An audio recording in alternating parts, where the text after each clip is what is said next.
So I think we'll go ahead and get started. For those of you who are on time, to honor your time clock, thank you. I know we're going to have some people coming and going as people are moving from other sessions that are part of the American Advertising Federation conference. But thanks for joining us today for this important conversation. I'm Linda Thomas Brooks, and I'm so excited to have with me today Andrea Bonime-Blanc. She is CEO and founder of GEC Risk Advisory, is a board member, an ethicist, somebody with a global perspective, an independent advisor on all sorts of interesting governance topics. And I'm so glad to have her here as part of the session. So let's get started. When Andrea, your focus and your recent book have focused on what you call ESGT. And in the advertising business, we tend to talk more about CSR, corporate social responsibility. So talk to us for a minute about those things. Are they different? Are they the same? Are they related? What is the intersection, and how should we be thinking about this moving forward from the perspective of advertisers and marketers? Well, thank you very much for having me here, Linda, and to the Institute on Advertising Ethics. Really delighted to sort of talk with you guys, because I feel like I'm going to learn a lot as well, as advertising isn't one of my core business areas, but I've flirted with the edges of it from time to time in my business career. So the ESG versus CSR discussion is a little bit old at this point. We're referring to the same things more or less, but different people have different nomenclatures, different ways of looking at it. I would say that ESG is more associated with the investor community, the analyst community that are looking at companies from the outside in to see if those companies are complying with norms and regulations having to do with environmental, social, and governance issues. And that's been around for a couple of decades, though in the US it's risen very dramatically in the last couple of years, I would say, and I can talk more about that in a minute. In the meantime, if you talk about CSR, corporate social responsibility, that's also been around maybe even longer, and it's more about what is the responsibility of a company, of a business, in terms of beyond their financial mandate, beyond their shareholder is king mandate, which is, are there certain social norms, human rights, anti-fraud, anti-corruption, some of these big issues, are there certain responsibilities that companies owe their most important stakeholders, meaning their communities, their employees, their customers, and others. The ESG plus T piece, which is one of my inventions, I guess, is really meant more as a, let's integrate some really important topics that we haven't integrated under ESG before. Because E stands for environment, so you have all the climate-related issues, the water, the air issues, etc. You have the social piece, which is mainly employee rights, human rights, health and safety, things of that nature. And then the G piece, which is governance, meaning how boards do in terms of corporate governance, how the company itself does on issues of compliance and ethics and a few other things. So T for me is technology. And because we're living in this world of technology everywhere, and in fact, this is what we're doing here, we're able to do this virtual conference and this virtual conversation live because of technology. So technology, just like the other ESG issues, there's the good, the bad, and the ugly. And it's pervasive, it suffuses everything we do every day. So there are issues there like cyber issues, which is on the nasty side of the equation, but there's also digitization and all the incredible opportunity that it creates. So I've added a T to the ESG because I don't want people to forget that as a package of issues, a portfolio of issues, whether you call it CSR or ESG, there are all these non-financial things that are issues that companies need to think about, businesses need to think about as part of their business strategy, and also as part of their activity and relationship with their stakeholders. So advertisers and marketers and others are companies too, and they also have clients as companies. So at the end of the day, they need to be aware of the ESG and T issues that are most important to their clients as they're crafting services and products for those clients. And also they need to be self-aware in terms of their own ESG and T issues. Mm-hmm.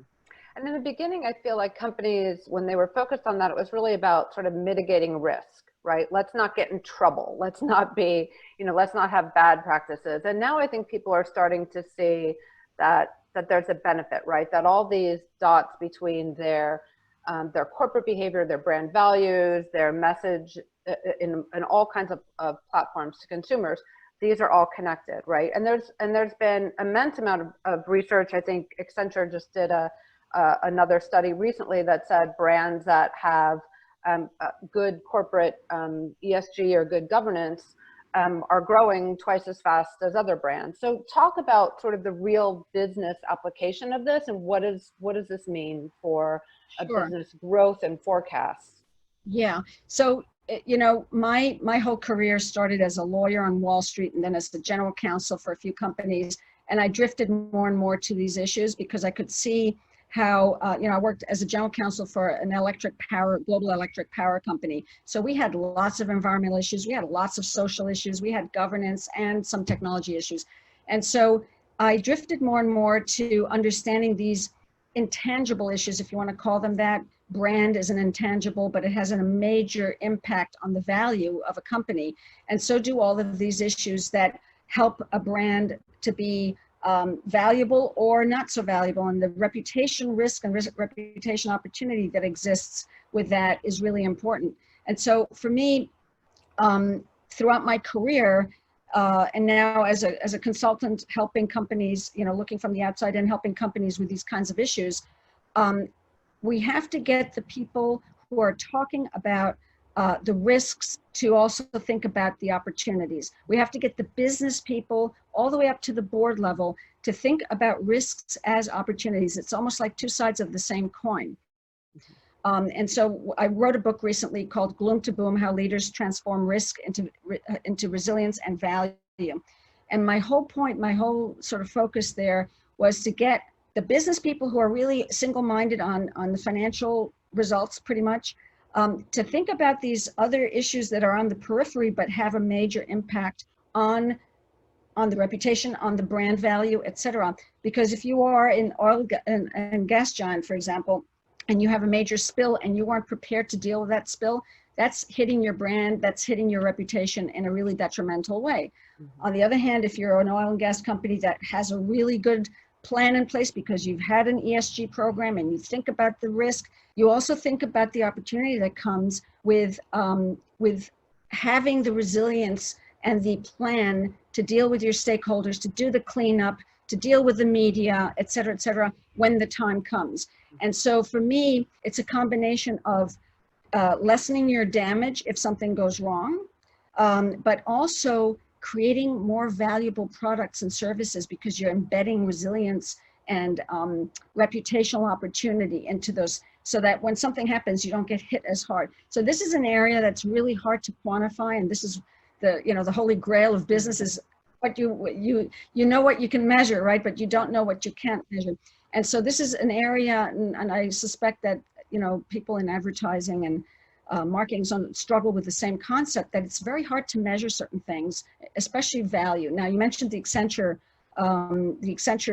study, and there's other interesting things that are coming out right now in this ESG world that are showing, for example, in the last few months, in the middle of this perfect storm of crises that we have, that first of all, ESG funds, so funds that are made up a portfolio of companies that have good ESG programs, they're actually losing less than other funds. And now I suspect that they're doing better than the average funds that aren't ESG funds. So that's one point. And then there's been a couple of other studies. There's really a very well-known one where 3 professors out of the London School of Economics looked at, I think, 180 companies from 1993 to 2010 that were listed on the FTSE stock exchange. And the companies that had sustainability programs, meaning ESG or CSR, versus the ones that didn't, did substantially better on several different metrics in terms of returns. Mm-hmm. And that's fascinating. And I think in the early days of ESG or CSR as a corporate focus, that effort lived in either a chief counsel office or a chief compliance officer, maybe in corporate communications. It didn't live with brand marketers, right? And I think what we've seen recently is the consumer ability to put all these pieces together really quickly.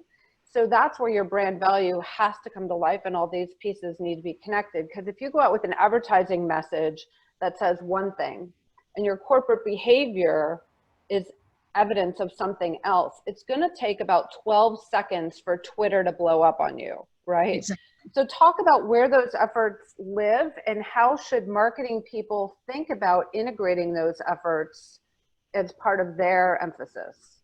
Yeah. So this to me, I remember living this when I've worked in 4 different companies over 20 years. And now I see it also from the outside. This was one of my great areas of frustration, is that there were too many silos within these organizations, within these companies. So marketing would be over here, and legal would be over here, and risk would be over there, compliance somewhere else. And I think the single most important thing that businesses can do to sort of extract this value from themselves, if they happen to have good programs, it's another thing if they don't have good programs, but if they have good programs, is to have all these people talking to each other, have these cross-disciplinary teams. One way to do it is to have folks as part of an issue, public relations and issue team that's looking at the horizon, what's coming down the pike in our business, in our footprint, and which of those issues could be risks. Have a risk officer involved as well, because you want to have the perspectives of all these different people, so you can end up having the 360 that you want, that will give you the ability to address those issues and then represent those issues publicly. So the marketing people or the PR people or the advertisers know that they're talking from a position of strength rather than superficial platitudes. And that's where the greenwashing term comes, for example.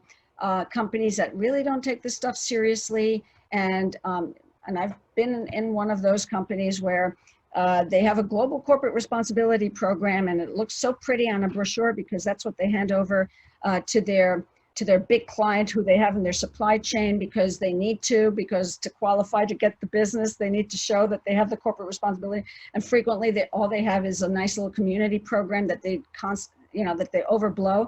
That's a big problem for companies, because they will get caught up in that one way or another, whether it's something goes wrong and it's revealed that they were lying, something isn't quite correct, so they don't get the business or the customer. So the many ways of losing value if you're misrepresenting what you have. Mm-hmm. The CEO of Unilever has called that woke washing, which I think is a great term, right? When you're when you're trying to sort of evidence trust, but it really isn't paid out in the rest of your corporate behavior. And again, there was a time where that wasn't as apparent to consumers, but now it doesn't take long at all for people to to really be able to look at the behaviors that are behind that. So focus on advertising again. In the beginning of sort of CSR benchmarks and standards that people were trying to meet, advertising wasn't well represented in those benchmarks from what we've seen. And in the cases where it tended to be focused on a couple of areas. It might have been focused on ad agency selection. So what are the criteria that I, as a marketer, want my agency to be showcasing? And in some cases, it also showed up with creative representation. So literally, what are the faces and the people who are visually represented in our advertising? What hasn't been represented in those benchmarks, which is an increasingly important area for us all to focus on, is the impact of media spending on our societal standards and on a corporate, how a corporation lives their values. There's an independent organization called the Global Disinformation Index. And they're estimating that about $250 million, billion with a B, annually is spent by major marketers on global disinformation sites through their ad spending, right? And through the fact that there's not complete transparency in the media supply chain and in programmatic advertising. And there's a couple components to that, right? One is the brand safety issue. What do you want your advertising running next to?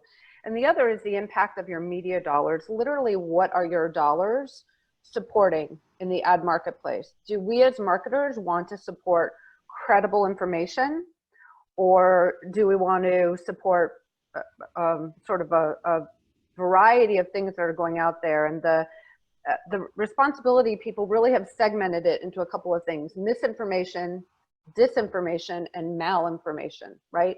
Misinformation is when people get it wrong, but it's not usually, they don't have an intent to deceive, right? Disinformation shows that intent. And malinformation is literally designed to disrupt or damage a group of people, a cause, an issue, right? So Yep. in my not very, sort of lingo deep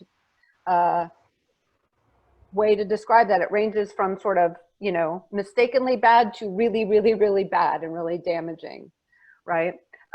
So I don't know if you have a perspective on sort of how companies can start to wrap their heads around the impact of their dollars. Again, part of it is a supply chain issue, but part of it is just making it a focal point, making them aware of the impact that their spending has in the marketplace and what they can do about that. Wow, that's a very complex set of issues, interconnected issues, I would say. And the biggest challenge, I think, for all of us on these kinds of issues is that they're moving so fast and they're popping up all over the place in a sense that we don't really have control. And I think advertisers and marketers and companies are on the bleeding edge of that because of the technology that we have. So, this has allowed this kind of spreading of the seed, shall we say, all over the place, including next to horrible videos or other kinds of things that can really affect the reputation of the advertised company. And so I'm not personally familiar with the tools that you might use to track that, to make sure that it's not going to the wrong places. But even when it's going to the right places, like YouTube, you'd think, okay, they're going to not put my, ad for, I don't know, soap next to a violent video that I want nothing to do with, right? Mm-hmm. So I'm not familiar with the tools. I bet you there are tools out there. I'm sure there are, but I think we all run the risk of our products and services ending up associated with nasty, negative, reputationally damaging activities. And that has to do with that explosion of technology I was talking about earlier. That's why we need to think about these issues as a portfolio of issues that are interconnected with each other. And you need to have the right kind of people in your PR and communications department, for example, who are tracking some of the issues that are most important. You have to have the tools in the marketing department to find those things. You have to have the legal contract language with your advertisers and with whomever is in your supply chain that allows you to terminate a contract or to not pay for something if something like this happens and there's a reputational hit. So there's, I'm sure, a host of different things that you can put in place to protect yourself. But I think the real issue here is that we can't anticipate everything that's happening because it's happening so fast. And that you mentioned the three kinds of miss, and malinformation, and that's a whole other sort of dark part of life that we're living with. The dark web being probably where the malinformation comes from, with the deep fakes and the deep audios, videos, and information that is wrong. So there's a host of actors out there, bad actors that are nation state, that are criminal gangs, that are other kinds of disruptors who, if they want to damage your brand, will be able to find a way to put two and two together, whether it's in a tweet or next to YouTube or something else. So I think For a company to be robust and for the marketing department to be equipped to deal with this, there has to be that interdisciplinary team, core team of people in a company, risk management, marketing, legal probably, a business person that know everything about what the business is doing and where the potential dangers are, and then prepare ways of dealing with it, with its tools, whether it's policies. I do a lot of work in cyber, for example, the cyber governance.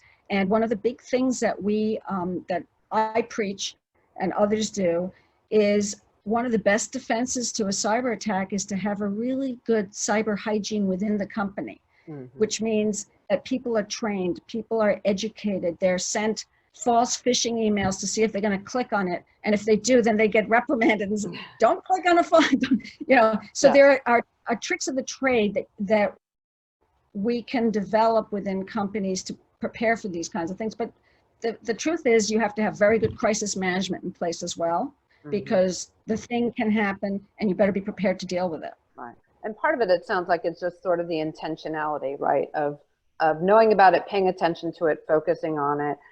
So when we look at media spending, it's that intentionality of saying it's important to me as a marketer or as an agency executive that I know that money that I'm spending or I'm responsible for is not going to, those inappropriate places, those inappropriate forces. And, there's certainly a lot of talk about whether there will be legislative or regulatory relief in some way about platforms and media voices and how all that is handled. But the quickest way to get rid of, the bad stuff is to remove the economic incentive, right? Yeah.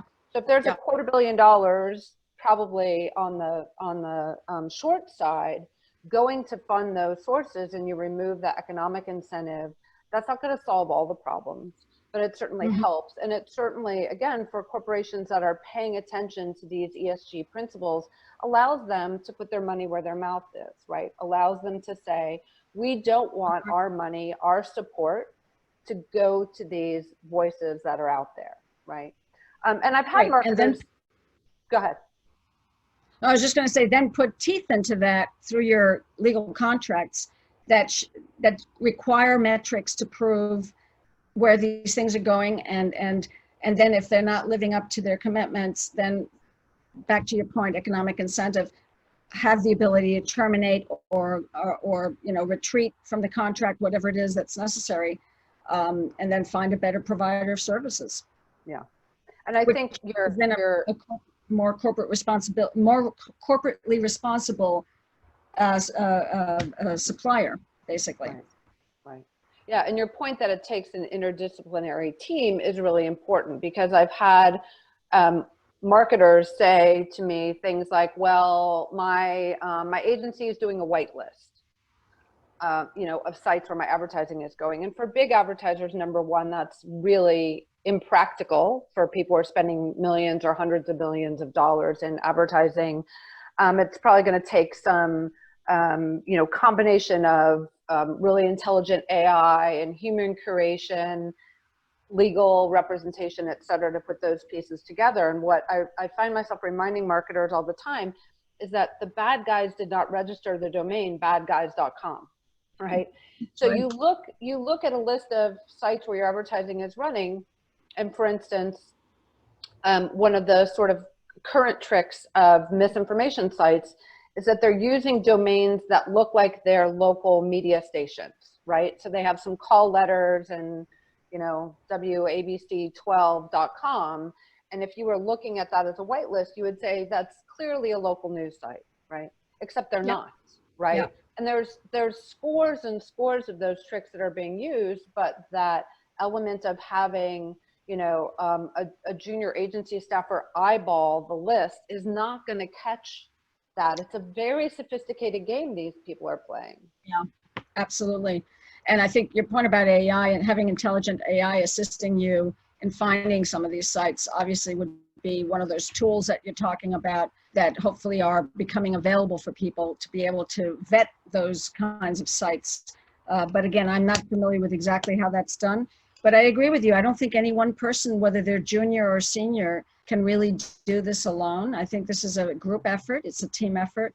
It requires many different kinds of skills. That's one thing I talk about a lot when I talk about cyber, for example, cyber resilience building in a company, that you can't just have the tech person. The tech person can give you the tech piece of the puzzle. Right. You need all these other people thinking about it. And so I think there's a sort of an analogy here that can be used, that because things are so complex and we live in this ESG and T world, besides the main thrust of the business, which is to make money and go into new markets and new products and services, there are all these other things that are happening in our environment that require that interdisciplinary team to have all eyes on.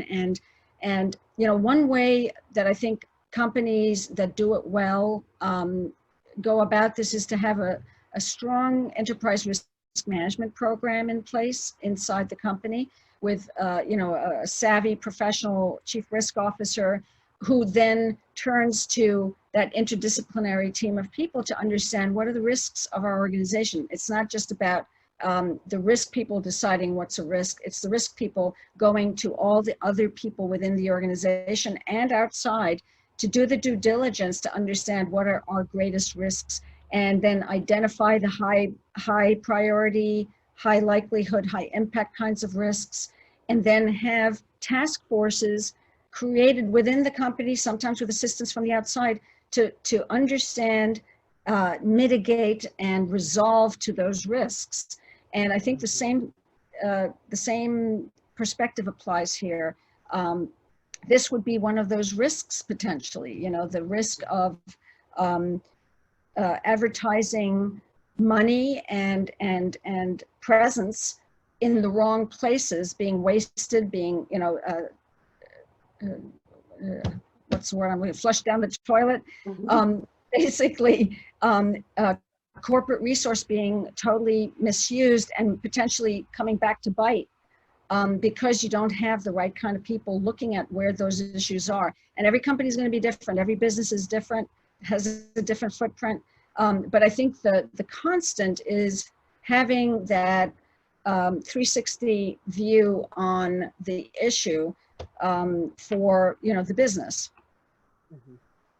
Yeah, and one of the the conversations that I've had with a lot of marketers that I think brings it home for people is, especially in the course of the last couple of months, and I don't know if you had a prophetic view of worldwide crises that were going to happen when you wrote your book, but it seemed to presage some crises that were going on. But when from my marketing friends, when you go home at night, or when you leave your home office and go to the home part of your home, when you're not wearing your advertising hat, when you're not thinking about metrics, when you're not thinking about, whether my dashboard is green, right? And you're just thinking about the world that we're living in, the world that we're leaving to our children, where we get information, how we are going to move forward as a democracy, how we're going to make decisions as citizens. Needing to have a media ecosystem that supports the dispersion of good information is really important.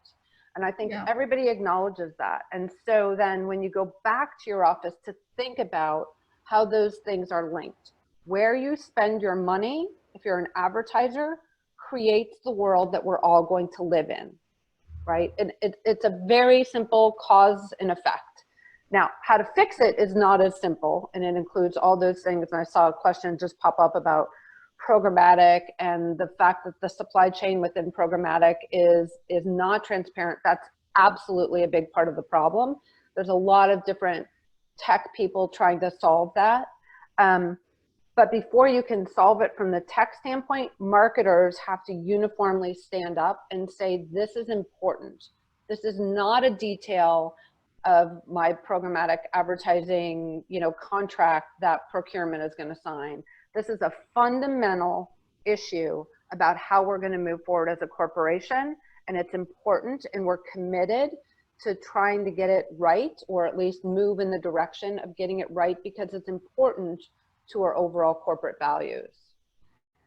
I couldn't agree with you more. And here's the thing. A great marketing team with poor leaders isn't going to be able to get that much done, right?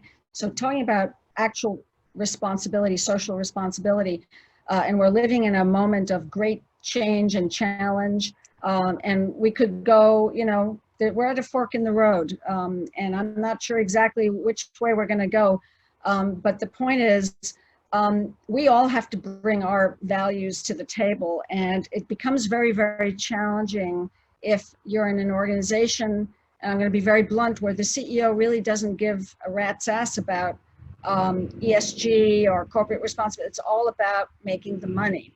And that's pretty much the norm, generally speaking, but there are some really great exceptions in terms of great companies that are out there putting their money where their mouth is and acting as good responsible businesses. And so I think now we're starting to see some interesting things. There's a really interesting website called Just Capital, where they're tracking corporations' responses to our current crisis, the coronavirus. I don't know if they're going to be tracking the social issues that we have now, the racism issues that we have now, but the point is they're tracking what companies and their leaders are doing. And, I have a typology of leadership that I developed for my book, where I have 4 kinds of leaders, depending on whether they take ESG and T issues seriously or not, and whether they're engaged or not. And pretty much it starts with the irresponsible leader at the bottom, the one that doesn't care about ESG, doesn't put it into their business strategy. It's just sort of an afterthought. Or they're actually proactively violating the laws, or just out there to make the most money no matter how. That's the irresponsible when it comes to ESG and T issues. The next level is the superficial CEO. That CEO wants you to put the glossy brochure together so you can get the business and show that you have community stuff going on. That's kind of the greenwashing piece, right? The next level is the responsible CEO. And that CEO is actually putting their money where their mouth is. They're providing the resources necessary for the marketing budgets, for the risk budget, doing these things that we need to do to be a robust company, and supporting it from a tone from the top standpoint. And then the very best kind of leader, and Paul Pullman is one of them, in my humble opinion, is the kind that I call enlightened leaders, because they support everything that the responsible leader does, but they're actually translating their values into products and services. They're creating the green products. They're looking at the CO2 emissions. They are treating their employees with care. They're thinking about their other stakeholders. So they're in a place where if you're working for the enlightened or the responsible, you can get these things done because they actually believe in it and they want to do it. And it's just a question of maybe they haven't, but they'll get there. When you're working for the superficial or the irresponsible, it's very hard to get there. And I've worked for all kinds of people. And I've had clients also that kind of span the spectrum. And I really believe that tone from the top translates into how you can get these things done. So the marketing department that has the responsible or the enlightened, the sky is the limit in terms of getting things done, because you can demonstrate the business case for this, but you have to have that leadership tone. And so my opinion, you can vote with your feet, maybe not so easily now because we're in the middle of a recession, but if you're working for a company that doesn't get it, go somewhere else at some point, and if you are, and you just need the resources or the interconnectivity of an interdisciplinary team to help you get it done, that's another way to do it. But to me, there's a direct relationship between actually doing it and being able to communicate and advertise it. And that creates value in the value chain of what you're advertising. Yeah, and I think in the midst of those, good to bad CEOs that you described, I mean, the other part of that is acknowledging that this technology and all the advertising underpinnings are changing so quickly. So being able to pivot and say, we did one thing because we didn't know, right? We didn't know the side effects. Yep. And now we know, and so we're going to do better, right? What's that famous quote by Maya Angelou? I did, what I could until I knew better, and once I knew better, I did better. And Mm-hmm. I've in discussing this topic with people, I've literally had marketers say to me, I don't know how to tell my, boss, CEO, shareholders, whoever, how bad this has been. Like, to acknowledge that we're changing is to acknowledge how bad it has been. And I think that's going to take bravery on everybody's part to say, we're just now discovering how and why and how much was going wrong. And Yeah. now we're going to fix it going forward, right? And not have people take a hit for, Yeah. sort of inadvertent blunders that have already been made. Yeah, this really brings to mind a company that I think has just transformed itself from maybe the superficial category to an enlightened category, and that's Microsoft. Under Satya Nadella, Microsoft has completely transformed into a different kinds of organization. They've always been powerful. They've always been, big, but they're more powerful and bigger now because of the kind of leadership that he's providing. And his leadership, there was an early instance where he committed some faux pas in a public speech where he was talking about women not really making technology, and there was an outcry, and he immediately pivoted, as you said, and said, you know what, my bad. I really did not speak correctly. I promise I'm going to look into this and do everything I can to create more equality of opportunity for women in tech. And his mission statement, I think it is, I'm not sure exactly if it's a mission statement or some other thing in the corporate lingo, but is that they went from being a software company to being a learning company. Mm-hmm. And it's constant learning and not being afraid to speak up. When your CEO says that to you, you're not afraid to speak up. You actually do speak up. So when something isn't working, you can tell your boss and your supervisor and that, and you can actually work on a solution. And, there's, this continuous improvement mentality, learning mentality, if your CEO is promoting that and really making it real rather than just another platitude, that's where these kinds of things can be addressed and managed much better. Yeah. And I think, one of the questions that popped up was for those in the advertising and the media space is about, direct to publisher ad sales versus programmatic ad sales and what happens to that. And that's, I think that's another instance of sort of unintended consequences of the push for, efficiency in the buying process and streamlining in the buying process, and the whole idea that became very vogue in the business world, that audience is audience is audience, and it didn't matter where you got them, and contextual relevance didn't matter. And I think we all went down that path for a long time in the advertising industry until we found out it really didn't work, right? We weren't selling more product. We were decimating our brand value.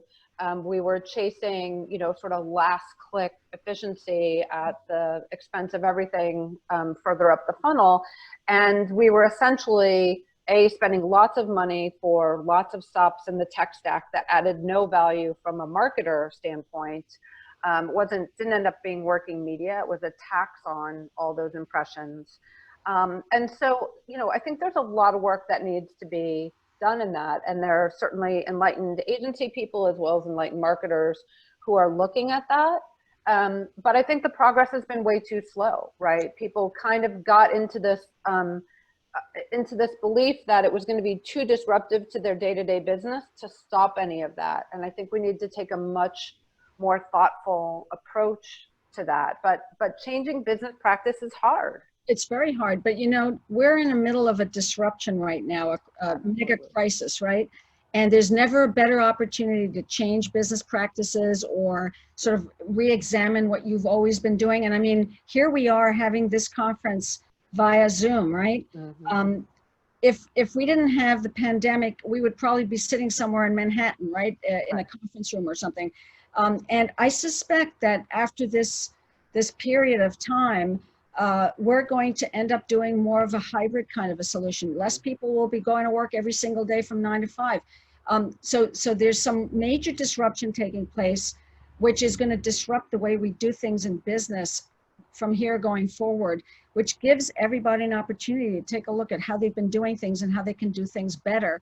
And I would advocate that because stakeholders have become more and more important, stakeholders beyond shareholders. So shareholders will always be most important stakeholder in the universe of for-profit business, but employees, customers, and a few others will end up being super important as well.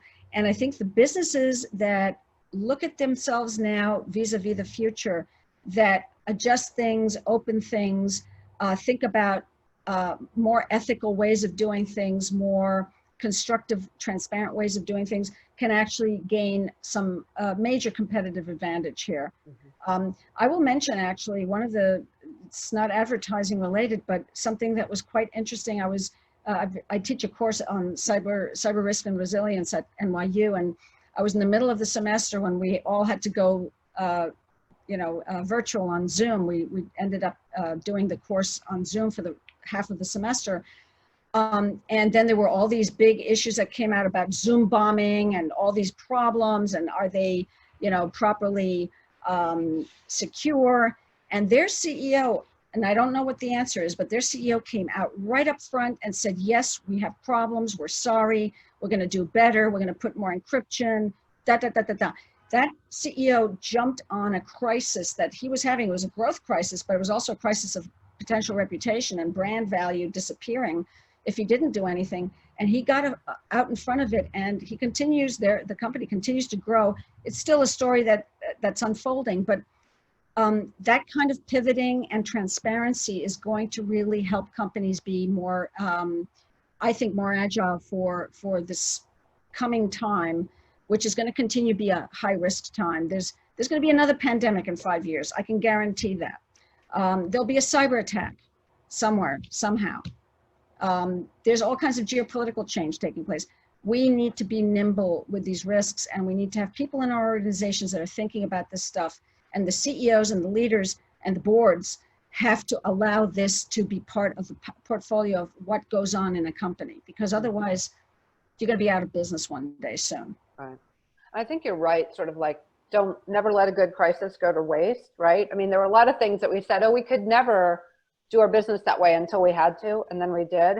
And I think advertising is one of those, right? When you started to talk to people about the problems with the programmatic supply chain and what was going on, and people said, yes, it's a problem, but I can't stop advertising, I can't stop amassing audience efficiently, I can't stop these things until I can fix it, except the world stopped it for them, right? Yeah. And many advertisers, because they either couldn't fulfill demand or because they thought it didn't match their corporate priorities, stopped advertising in the early stages of COVID, and then in the early stages of all this social unrest. And so it's very easy for them to see sort of what was contributing, what was happening, what was going on with their business. And as they start to add back, to incrementally add back and be able to track the results and what's happening with that over time. So I think that, the crisis sort of solved that we can't stop it problem for us.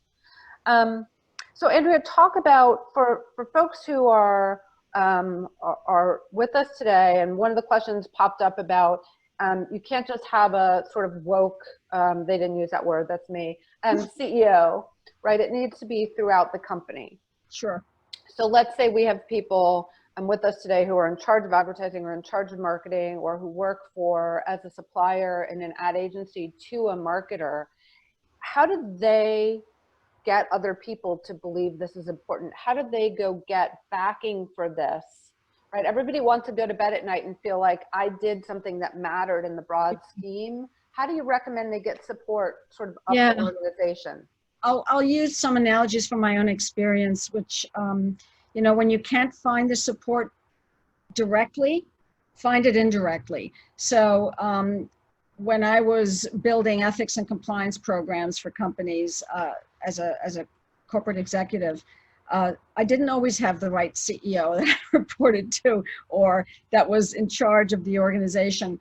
But I would find the other people who were influential people who really believed in the cause of creating a better culture, creating you know, a more ethical way of doing things. And you work with them, and you basically beg, borrow, and steal people to get it done.